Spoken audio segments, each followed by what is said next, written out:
Chega mais, torcida gloriosa, a torcida do Botafogo, ligada nesse vídeo no apagar das luzes, né? Hoje não teria vídeo do canal Gigante Glorioso. Inclusive, lá no grupo dos membros, eu avisei, ó, uma série de questões aí, óbices e tal, não teremos. Aí começaram a levantar o significado da palavra óbice, aquela brincadeira que o pessoal costuma fazer todo santo dia no grupo de membros do canal Gigante Glorioso. Eu falei assim, aí um levantou Procon, que ia procurar o Procon, porque no grupo de membros não estava essa cláusula de que tinha dia que ia ficar sem conteúdo. Então estamos aqui, tá? Independentemente do horário, estamos aqui pra gente fazer um resumo aí do fim de semana do Botafogo, né?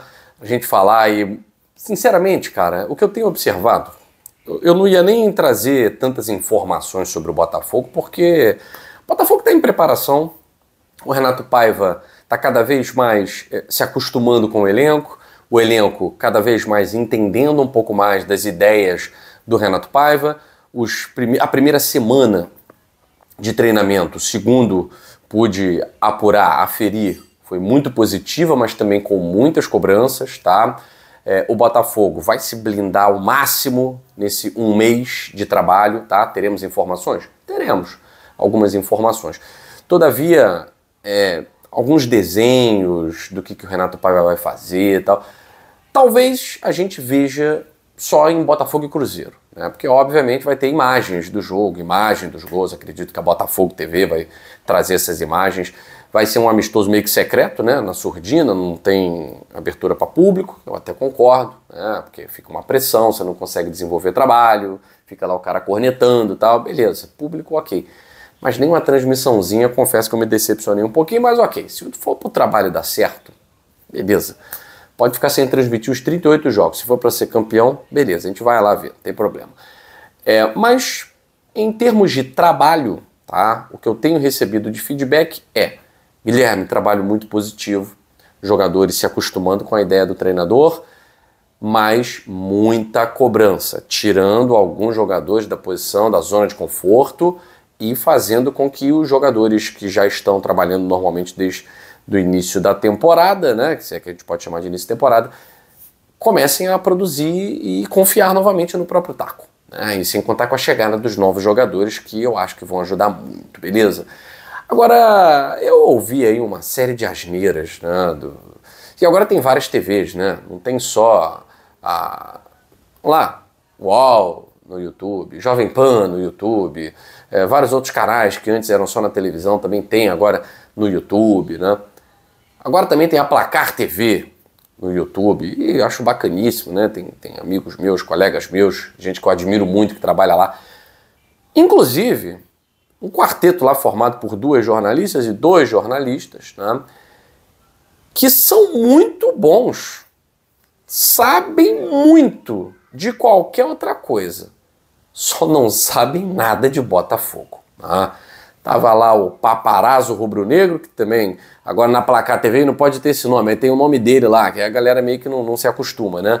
É o Paparazzo Rubro-Negro, o Lucas Pedrosa, que é vascaíno, o Paparazzo, que é flamenguista, e 2 jornalistas, uma delas com certeza e comprovadamente flamenguista, que é a Raíssa Simplício, sabem muito, são ótimos, uns fofos, mas não sabem absolutamente nada de Botafogo.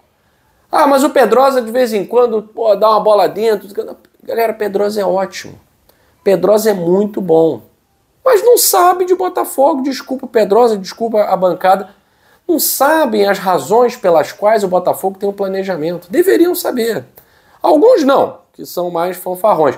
Mas um jornalista, né, um jornalista em tese... Hoje está difícil essa coisa do imparcial, né? Não tem em tese, não tem em dissertação, nem em TCC. É todo mundo parcial. Eu acho que nós vivemos a era da parcialidade. Né? Só que eu visto a camisa. Aqui é Botafogo e está escrito que no nome do canal é Botafogo. Eu não posso colocar uma pessoa que não estudou, que não sabe nada do planejamento do Botafogo para me dizer que é um erro de gestão do John Textor. Que erro de gestão vocês, são gestores? Entendem alguma coisa de gestão? 2, vocês sabem o planejamento da SAF do Botafogo? 3, é simples. Só olha para trás. O Botafogo vem desprezando o Campeonato Carioca, esses torneios que o John Textor chama de torneios de pré-temporada, ele vem desprezando isso há 3 anos. Vai para o 4º ano. E olha onde o Botafogo está. Em 3 anos de SAF, somos campeões brasileiros e da Libertadores da América. Acho que dá para entender um pouquinho, né, qual é o planejamento, o motivo pelo qual o torcedor pode não concordar. Eu também não concordo. Ah, Guilherme, então quer dizer que você ficou feliz com a perda da Recopa e tal? Não concordo. Mas eu concordar e não concordar é a mesma coisa. O acionista majoritário diz assim para mim, dane-se se você concorda ou não. Você não gosta de comemorar no final do ano sendo campeão? Então, aceita. E é isso aí. A imprensa, então, concordar ou não, a imprensa não tem que concordar, a imprensa tem que informar e debater. Agora, o debate é muito frágil quando você tem pessoas que ou estão se borrando de medo, tremendo de medo, de nos campeonatos que realmente valem alguma coisa, o Botafogo voltar a apavorar todos eles, ou simplesmente é preguiça mental, né?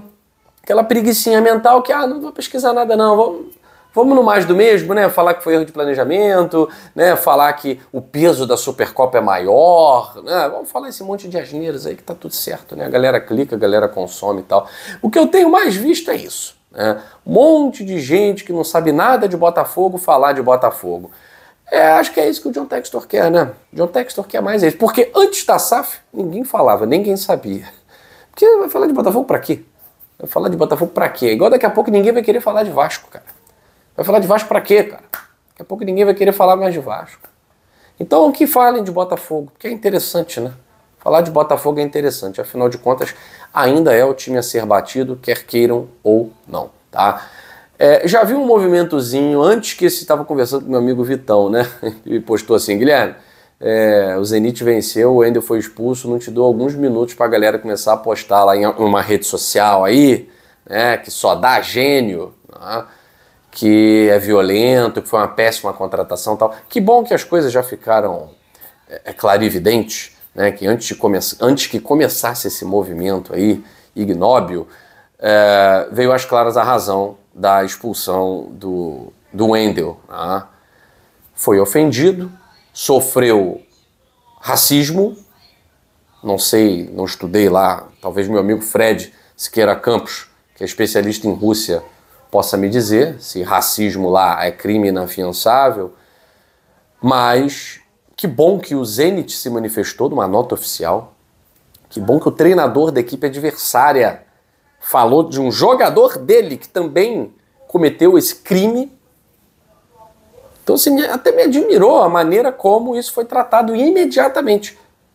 Aqui na Conmebol, do lado, isso é tratado de uma forma tão lenta e com a má vontade absurda que a gente viu o garoto do Palmeiras no jogo contra o Cerro Porteño.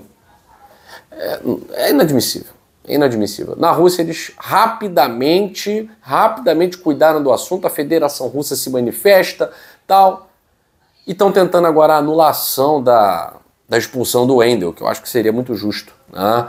Simplesmente, instintivamente, ele reagiu a uma ofensa, a um crime que foi cometido contra ele, tá? Então, toda a força ao Wendel, toda a força ao Luigi do Palmeiras, tá? É absurdo, em 2025 a gente está falando sobre isso. É inaceitável. É inaceitável. Bom, o Botafogo realmente mudou, né? O Botafogo é o 3º clube que mais exporta jogadores no mundo. Eu li essa notícia hoje, eu falei, gente, como nós mudamos tanto em tão pouco tempo, o que me deixa mais revoltado com as administrações anteriores. Ou seja, era simples fazer. Bastava gestão séria, bastava comprometimento. Ah, Guilherme, mas tem que ter dinheiro e tal. Mas nunca foi essa loucura toda de gastar o que não tem, de adiantar cota daqui, cota dali e tal. Péssimas gestões, sim, durante muitos anos. Mas se houvesse, talvez, 5 Bebetos de Freitas, né? Teve erros, tá? Bebeto teve erros. Não vou aqui também, o Bebeto foi o único, os outros foram péssimos, tal, nada disso, tá? Não estou aqui nem para levantar bandeira para ninguém, não. Mas, dos presidentes que o Botafogo teve, foi alguém que eu conheci, né? Convivi pouco, mas conheci. E era uma pessoa com ideias muito boas, muito boas. E foi um dos que evitou que o Botafogo entrasse numa rota de namorar com o fim. Claro que o Botafogo é uma paixão sem fim, né? Mas como o CNPJ poderia acabar. Poderia acabar. A gente lembra, né, de um documentário, O Resgate da Dignidade, que foi em 2004, que foi lançado, conta a história do Botafogo de 2002, 2003, logo que o Bebeto de Freitas assume. Então, assim, se houvesse talvez uns 3, 4, 5 Bebetos de Freitas em sequência, talvez o Botafogo, claro, não estaria como está hoje, mas estivesse numa situação menos pior, né? E aí a gente vê uma gestão fazendo o que tem que ser feito, de um jeito que ainda a gente está começando a compreender, né? Alguns mais, outros menos, mas o que a gente compreende é taça na galeria, né? Troféu na galeria, é isso que o torcedor vê, e o torcedor aplaude, gosta, né? O torcedor quer ser feliz, né? O torcedor quer ser feliz, só que tudo tem um preço. E que bom que o preço que o Botafogo está pagando é um preço menor do que o Botafogo está vendendo.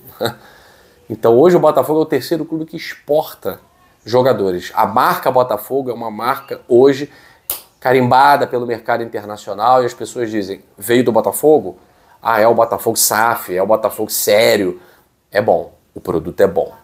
Hoje o Botafogo retorna ao Botafogo que sempre foi. E muito graças à administração muito bem feita do John Textor e de todos aqueles que com ele estão. Amanhã a gente volta no horário normal, nosso plantão glorioso, tá certo? Beijo grande no seu coração, saudações alvinegras, fui.